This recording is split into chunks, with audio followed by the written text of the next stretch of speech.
صبح کا وقت ہے، آنکھ بھی کھلی ہے، اذان کی آواز بھی کان میں آئی ہے،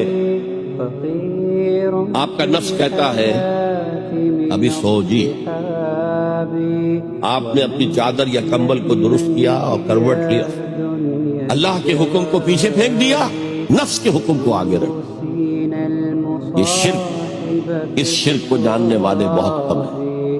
مولانا روم نے خوب کہا تھا میرا نفس بھی فرعون سے کم نہیں ہے، وہ کہتا یہ جسم میرا ہے، اس پر میرا حکم چلے گا، میں نہیں جانتا کون اللہ کون رسول، کیا حرام کیا حلال، تو فرعون سے کم تو نہیں ہے میرا نفس۔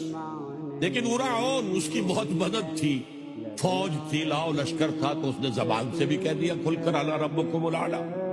میں مسکین ہوں، غریب ہوں، میرے پاس کوئی طاقت نہیں ہے، میں زبان سے تو کچھ نہیں کہہ سکتا، اندر سے میرا نفس یہی کہتا